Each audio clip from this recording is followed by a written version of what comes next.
အဲ့တော့ဘုံဘုံတို့တန်တုဋ္ဌိတရားကိုလောဘကြီးခြင်းရဲ့စန့်ကျင်ဘက်အနေနဲ့နားလည်ရမယ်ပေါ့နော်ဒါကြောင့်ကိုယ့်ရဲ့ဘဝမှာပြစ္ဆုတ်ပံရောတန်တရားရောကြီးပွားခြင်းနဲ့ချမ်းသာခြင်းနဲ့ဆိုလို့ရှိရင်လောဘအပူလိုမလိုက်နဲ့ကိုထိုက်တာနဲ့ကျင့်နဲ့လေဆိုတဲ့အဆုံးအမလေးကိုလိုက်နာကျင့်သုံးနိုင်မှုကြိုးပမ်းအထောက်ကြရမယ်ပေါ့နော်လောဘအပူလိုမလိုက်နဲ့လောဘကိုအလိုမလိုက်နဲ့ရှိတဲ့ရှိတိုက်တဲ့လောဘဆိုတာပုထုဇဉ်တော့မကင်းနိုင်ဘူးပေါ့သို့တော်ဒီမှာသူ့စကားလေးကလောဘအပူလောဘတွေသူကအလိုမလိုက်နဲ့လို့ပြောတာဟုတ်လားလောဘအပူလိုမလိုက်နဲ့ကိုထိုက်တာနဲ့ကျင့်နဲ့လေကိုရနေတာကိုမှဖြစ်နေတာတွေဟာကိုနဲ့ထိုက်တန်တာတွေရထားတာဖြစ်တဲ့အတွက်ကြောင့်မကြည်မနှက်လည်းမဖြစ်သင့်ပါဘူးမကြည်မနှက်ဖြစ်နေလို့လည်းပဲပို့ပြီးတော့ရလာတာလည်းရှိတာမှမဟုတ်တာဘူးဟုတ်လားဒါကြောင့်တန်ထုဋ္ဌိတရားဆိုတာဘယ်ရှုထောင့်ကပဲကြည်ကြည်အလွန်မုံမြတ်တဲ့ကိုယ်တန်တာမှာနော်အမြဲမပြည့်ဖြစ်ပေါ်အောင်ကြိုးစားတဲ့နဲ့ကြီးထွားလာအောင်လည်းပဲမွေးမြူတဲ့နဲ့သူတော်ကောင်းတရားတစ်မျိုးလို့ခိုင်ခိုင်မာမာနားလည်ထားရမယ်နော်ဒီတန်ထုဋ္ဌိတရားဘလောက်မုံမြတ်เสียဘလောက်မုံမြတ်တဲ့တရားလဲဘလောက်နှစ်သက်เสียကောင်းတဲ့တရားလဲသူ့ရဲ့အစွမ်းတတ္တိတွေဘလို့ရှိတယ်လဲဆိုတာလေးကိုဒေသနာတော်တွေထဲမှာလာတာလေးတွေကိုဘုံဘုံတို့စုဆောင်းထားမြတ်စွာဘုရားဟောပြမှာပဲဘုံဘုံတို့ကမှန်မှန်ကန်ကန်သိနိုင်တာတကယ်တမ်းကဒါမြတ်စွာဘုရားတန်ထုဋ္ဌိတရားကိုဘလို့ဟောတာတော့လူတိုင်းရဲ့နှုတ်ဖျားမှာဆွဲနေတဲ့ဒေသနာလေးတစ်ခုရှိတယ်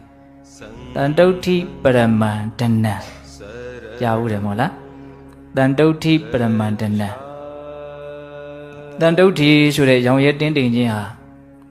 အမွန်မြတ်ဆုံးသောဥစ္စာပစ္စည်းလို့ဒီလိုအဓိပ္ပာယ်ရ။ဘာကြောင့်သူ့ကိုဥစ္စာပစ္စည်းနဲ့မြတ်စွာဘုရားကဥပမာပေးရသလို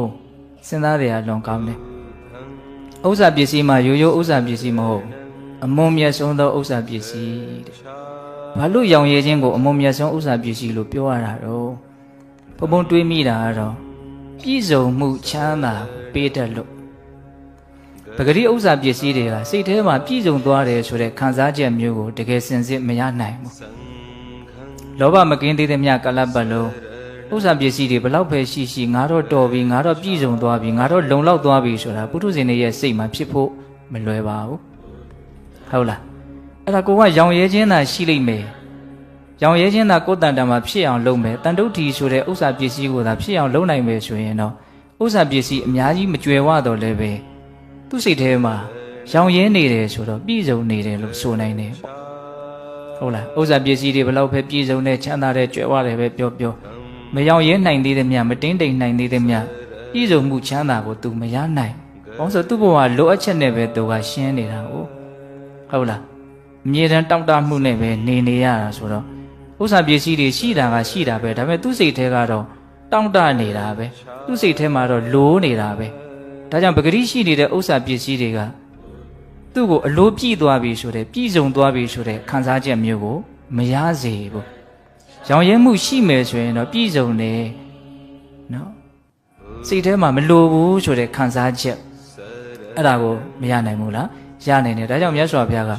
ဘလို့ဥစ္စာပစ္စည်းမျိုးကမှမပေးနိုင်တဲ့ချမ်းသာမျိုးကိုရောင်ရဲခြင်းကပေးတယ်လို့